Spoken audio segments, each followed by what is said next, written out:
Hello everyone. आज हम देखने वाले हैं कि अपने शॉपिफाई थीम को गिटहब के साथ कैसे कनेक्ट करते हैं। तो गिटहब के साथ जब हम अपनी थीम को कनेक्ट कर देते हैं तो हमारे पास काफ़ी सारे मतलब फ़ायदे हो जाते हैं। जैसे फॉर एग्जांपल जब हम गिटहब से कनेक्ट कर देते हैं अपनी थीम को, तो एक थीम के ऊपर मल्टीपल डेवलपर काम कर सकते हैं। वो अपनी अलग अलग ब्रांच बना सकते हैं और ब्रांच के अकॉर्डिंग अपना कोड करेंगे। फिर कोड करने के बाद उस कोड को पुश कर देंगे गिटहब पे, फिर उसको मर्ज करके एक मास्टर ब्रांड में पब्लिश कर दिया जाता है। तो इससे ये बेनिफिट होता है कि हमारा कोड भी कॉन्फ्लिक्ट नहीं होता है और हमारे हम लोग जितने भी मतलब 2 या 3 5 डेवलपर मिलके एक थीम के ऊपर काम कर सकते हैं। तो ये इसके फायदे होते हैं। बाकी गिटहब के काफी सारे फायदे हैं। आपको गिट और गिटहब हर एक डेवलपर को आना बहुत जरूरी है, जिसके जिससे कि ये चीजें मैनेज हो सकती हैं। तो अब हम बात करने वाले हैं कि अपनी थीम को गिटहब से कैसे कनेक्ट करते हैं। तो यहाँ पर जब आप गिटहब पे कनेक्ट करोगे तो आपकी थीम गिटहब पर पुश होना चाहिए। ठीक है, जब आपकी थीम जो है गिटहब के ऊपर होगी तो आप यहाँ शॉपिफाई में आके गिटहब से कनेक्ट कर सकते हो। तो अब जब आपकी थीम गिटहब पे होना चाहिए तो उसके लिए आपके पास थीम का होना भी बहुत जरूरी है। तो आप जैसे फॉर एग्जांपल आप किसी भी क्लाइंट के लिए काम करते हो, तो अब वो क्लाइंट ये चाहता है कि उसने कोई थीम परचेज करी हुई है, तो वो आपको कहेगा भाई इस थीम के ऊपर काम कर दो, तो वो आपको थीम सेंड कर देगा। या अगर आप चाहते हो कोई नई थीम मेरे पास है, हम एक ये शॉपिफाई की बाय डिफॉल्ट डॉन थीम है, हम इस पे वर्क नहीं करना चाहते हैं, कुछ दूसरी थीम पे काम करना चाहते हैं, तो आप गूगल से वो थीम को डाउनलोड करोगे और डाउनलोड करने के बाद यहाँ पर से आने के बाद अपलोड कर दोगे। ठीक है, तो ये तो मैनुअल काम हो गया। आप अपलोड करोगे, आपकी थीम यहाँ पर आ जाएगी, यहाँ आएगी, आप यहाँ से आने के बाद पब्लिश कर दोगे, आपकी थीम पब्लिश हो जाएगी। बट अगर वही डाउनलोड करी हुई थीम है जो कि आप गिटहब से कनेक्ट करना चाहते हो, यहाँ पर सारी कुछ गिटहब से कनेक्टिविटी देना चाहते हो, तो आपको वो थीम को डाउनलोड करना पड़ेगी और आपने अपने सिस्टम में सेव करना पड़ेगी। ठीक है, फिर उसके बाद में उस थीम को गिटहब पे पुश करना पड़ेगा, गिटहब से शॉपिफाई को कनेक्ट करना पड़ेगा। तब आपकी ये पूरी एक हायरार्की बन जाएगी, जिससे ये एक पूरी हायरार्की बन जाती है। ऐसा फ्लो में काम होता है यहाँ पर। ठीक है, तो अब हमने क्या करा है कि शॉपिफाई की बाय डिफॉल्ट जो डॉन थीम है ना, हमने इसको ही डाउनलोड कर लिया है और इसको डाउनलोड करके अपने सिस्टम में रख लिए, ये रही।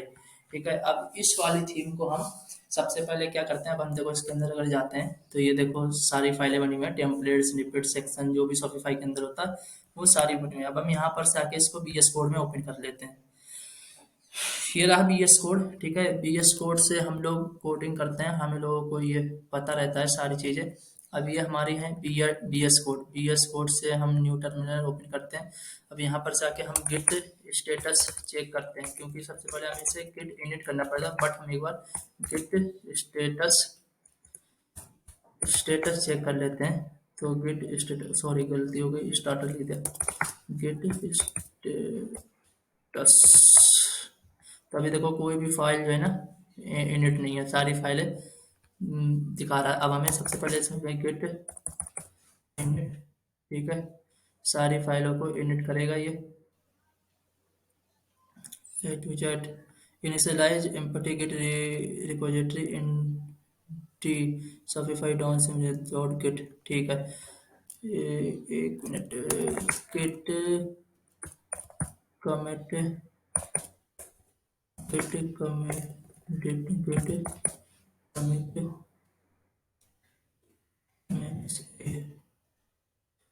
Assist configs layout local section snippet. ठीक है, गेट ऐड डॉट, इसको हम ऐड कर लेते हैं सारी फाइलों को। ठीक है, ये सारी फाइलें हो गई ऐड, हमारी सारी फाइलें ऐड हो चुकी हैं। Git git commit minus M, और हम इसमें एक इनिशियल सी इनिशियल कमेंट डाल देते हैं इसमें। ठीक है, ये कमिट हो गई। अब हम करते हैं गेट स्टेटस। ठीक है, अब ये हो गया हमारे pass on master branch, master branch के अंदर ये पहुंच गया। ठीक है, और नथिंग टू कमेंट, और ये सारी चीजें हमारी क्लियर हो गई। ठीक है, अब हमें यहाँ पर से क्या करना है, इसमें अब ये फाइलें सारी हमारी कमिट हो गई। ठीक है, अब हमें ये सारी फाइलें एक बार गेट स्टेटस तो चेक कर ही लिया, कोई इशू नहीं है। अब हमें यहाँ पर आके क्या करना है कि इसको डालना है गिटहब पे। तो हम यहाँ पर आएंगे। ठीक है, हम यहाँ पर से गिटहब को github.com। यहाँ गिटहब पे आए, ये मेरा गिटहब का अकाउंट है जो कि लॉगिन हो गया है। यहाँ पर से हम एक नई रिपो बनाएंगे, ठीक है। डॉन थीम है तो डॉन 007 दे दो यहाँ पर, ठीक है। डिस्क्रिप्शन, सॉरी गलती हो गई, DAWN डॉन 7, ठीक है। डॉन, यहाँ डिस्क्रिप्शन दे दो, कोई इशू नहीं है। पब्लिक प्राइवेट प्राइवेट बना लेते हैं, ठीक है। कुछ नहीं करना है, ऐसे छोड़ दो सारा कुछ, क्रिएट रिपो कर दो, ठीक है। जैसे आप क्रिएट रिपो करोगे तो आपके पास में ये लेआउट आ जाएगा। अब ये देखो खुद बता रहा है आपको कि देखो create new repository and commit line, ये सारा कुछ हम कर ही चुके हैं। गिट इनिट भी कर दिया है, गिट एम एम मतलब commit M March first initial भी कर दिया है, ये सारा कुछ कर दिया, ठीक है। अब हम यहाँ पर क्या करना है, पुश करने के लिए हमारे पास ये चीज़ है, इसने कमांड दिया, तो आप ये वाली कॉपी करो, ठीक है।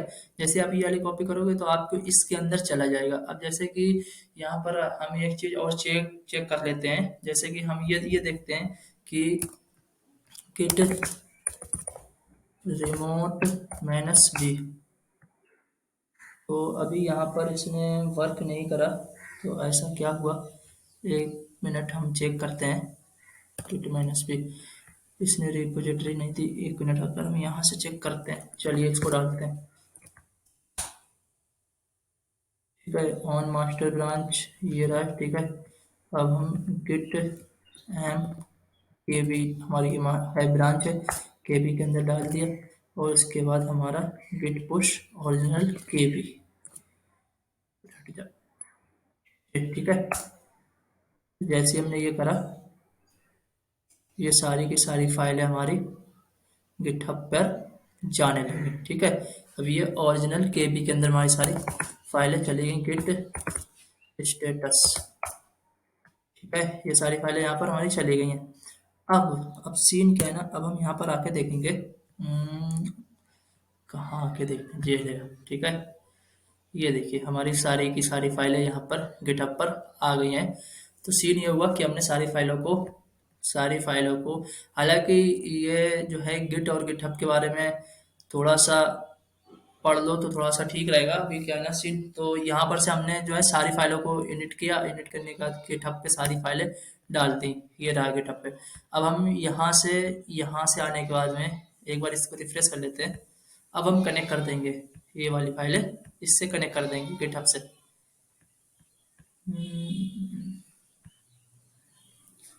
तो अभी जो लोड हो जाए,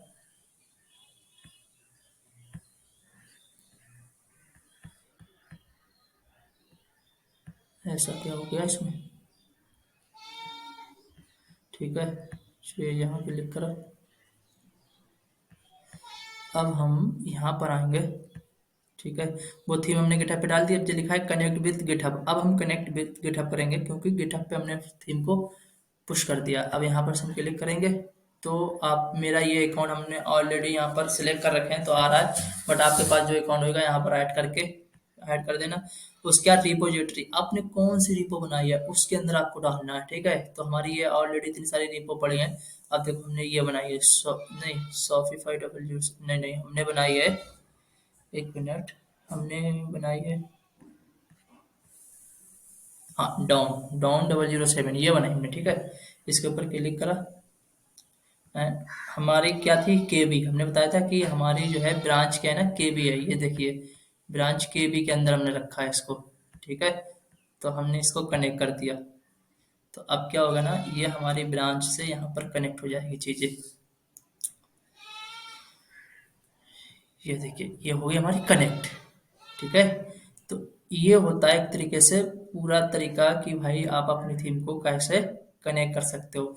तो आप अपनी थीम को डाउनलोड करो, डाउनलोड करके उसे VS कोड पे खोलो, वहां पर सारी फाइलों को इनिशियलाइज करो, कमिट करो, कमिट करने के बाद ऐड करो, ऐड करने के बाद में आप एक रीपो बनाओ, और रीपो बनाने के बाद में आप जो भी रीपो बनाओगे आप वहां पर उसका ओरिजिनल उसका पाथ सारा कुछ दे दिएगा, आप वहां पर से कर सकते हो। अब देखो अब हमने यहाँ पर कनेक्ट तो कर लिया, ठीक है, ये सारी चीजें कनेक्ट हो गए। अब हम यहाँ पर से इसकी रिव्यू करते हैं थीम की, ठीक है। थीम का प्रीव्यू करते हैं, तो हमारे पास ये आ रहा है डिजाइन, है ना, आ रहा है। अब आपको यहाँ से थीम को एडिट करने से, एडिट करके कुछ चेंज करने की कोई ज़रूरत नहीं है। अब क्या करना है, जैसे फॉर एग्जांपल मान लो ये आ रहा है, ठीक है, ये है हमारे पास ये चीज़ है। अब हम इसका फॉन्ट फॉन्ट साइज कम कम ज़्यादा करके दिखाते हैं, ताकि आपको ये पता लग जाए ये कहाँ से हैंडल हो रही सारी चीज़ें। अब ये शॉपिफाई हमारे पास है, ठीक है। अब शॉपिफाई के अंदर हम जाते हैं अपने एसिस्ट के अंदर, ठीक है, और एसिस्ट के अंदर जाने के बाद इसमें एक CSS की फाइल है। हम्म, हम्म, हम्म, हम्म, ठीक है, ये यहाँ कुछ सर्च करने का ऑप्शन भी आएगा, इसके अंदर हम जाते हैं एसिस्ट के अंदर। एसिस्ट के अंदर जाने के बाद में section rich video configs layout template, ये CSS कौन सी है, सेक्शन रिच डॉट टेक्स, ये सेक्शन रिच डॉट टेक्स की CSS है, हमें ग्लोबल CSS चाहिए। तो हम एक बार एक काम करते हैं, यहाँ से सर्च कर लेते हैं CSS, डॉट डॉट CSS लगाते हैं। एक काम करते हैं, थीम डॉट CSS, ऐसा कुछ इसमें बनाया नहीं है यहाँ पर।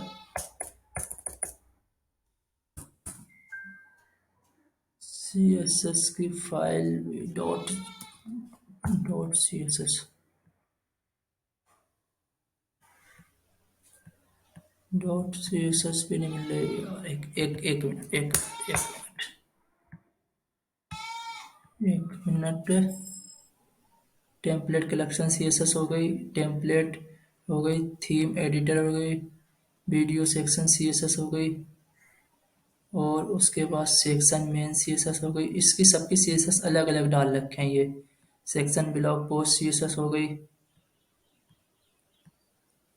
ये कस्टमर की CSS हो गई,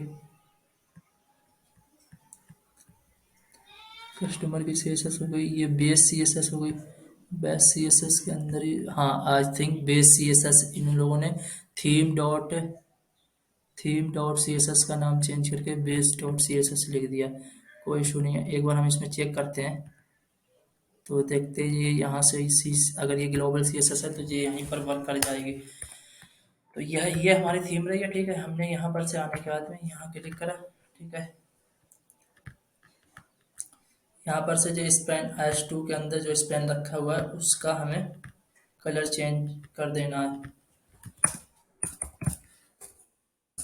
स्पेन इसके अंदर रखा है, इसका हमें कलर रेड कर देना, ठीक है। और इसको उठा के हमें यहाँ पर रख देना और कंट्रोल एस कर देना, ठीक है। अभी ये चेंज चेंज नहीं होगा, ठीक है। अभी ये इसलिए चेंज नहीं होगा क्योंकि अब आपको फिर से गिट गिट को वो करना पड़ेगा ऐड। अभी देखो, सॉरी, अभी हम यहाँ पर आते हैं, ठीक है, गिट स्टेटस लिखते हैं, तो इस फाइल में चेंजेस दिख जाएंगे आपको, ये देख लो assist base डॉट CSS, ठीक है। तो अब क्या करना है, इसको करना है ऐड, गिट ऐड डॉट करने से सारी फाइलें ऐड हो जाती हैं, बट आप इसका नाम भी लिख सकते हो, हमने इसको कर दिया ऐड, ठीक है। अब गिट कमिट -1 और हम डाल देते हैं चेंज CSS, ठीक है, और इसे हम कर देते हैं, अब ये हो गई चेंज, ठीक है। अब हम करते हैं गिट स्टेटस, तो ये क्लीन है, ठीक है। अब आके हम यहाँ पर रिफ्रेश करते हैं, तो अभी ये नहीं हुआ। क्यों नहीं हुआ, क्योंकि ये CSS वहां पर ले ही नहीं रहा है। इसमें इसमें से CSS कौन सा ले रहा है, सेक्शन रिच वाली CSS ले रहा है, सेक्शन रिच वाली। और बेस CSS को नहीं नहीं उठा रहा है, क्योंकि बेस CSS को इसलिए नहीं उठा रहा है, वो किसी और के लिए काम करे। एसएस के अंदर CSS section rich text dot CSS ये ले रहा है, तो हम भी इस पे ही काम कर लेते हैं। क्या दिक्कत ही क्या है अगर वो ये वाली ले रहा है, सेक्शन रिच, एक minute, section rich text dot CSS, section rich text dot CSS, ठीक है, ये वाली ले रहा है वो। तो हम इसका यहाँ से कोड उठा लेते हैं,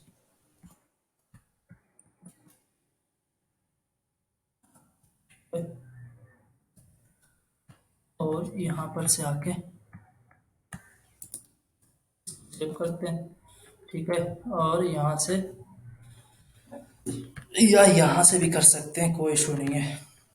गेट स्टेटस देखो जी आ गई, दोनों बता दी क्योंकि हमने वहां से कोड हटाया और यहाँ पर से कोड डाला है, तो दोनों आ गए। तो अब हमें गेट ऐड डॉट, ये दोनों ऐड हो गई। Git commit git commit minus M change C S S. ठीक है, ये हो गई चेंज सी एस एस। तो अब हमें जो है करना क्या है, यहाँ पर से आके अब करना है रिफ्रेश। अभी भी नहीं किया यार, कंट्रोल शिफ्ट आर करें। ऐसा कैसे हो सकता है, वो चीज़ तो वो ले ही नहीं रही है। एक मिनट, यहाँ पर से आके हम इसको रिफ्रेश अगर करते हैं तो क्या सीन बनता है। असिस्ट के अंदर जाए, page C S S, card C S S, यहाँ पर अभी कोई भी हमें कमिट नहीं दिख रही है। गेट स्टेटस करते हैं।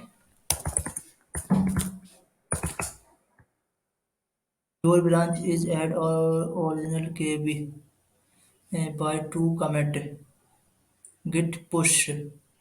ओ सॉरी यार, गिट पुश करना पड़ेगा हमें इस फाइल को। गिट पुश, अब ये जो है पुश हुई जाके उस केबी के अंदर जाके। ठीक है, ये होता है। अब यहाँ पर हम क्लिक करेंगे, अब देखो आ गया बेस सी एस एस में चेंज सी एस एस। ठीक है, और दूसरी वाली सी एस एस कौन सी थी हमारी, ये रही सेक्शन वाली, ये भी ये रही, ये चेंज सी एस एस रही। ठीक है, अब हम यहाँ पर से आके सेव करते हैं। ये देखो हो गया चेंज। ये था सीन, इतना इसने टाइम ले ली। अब ये जो है ये यहाँ पर से आके चेंज हो गया। ठीक है, अब क्या है ना, आप यहाँ पर से कुछ भी चेंजेस कर सकते हैं, कुछ भी डाल सकते हैं।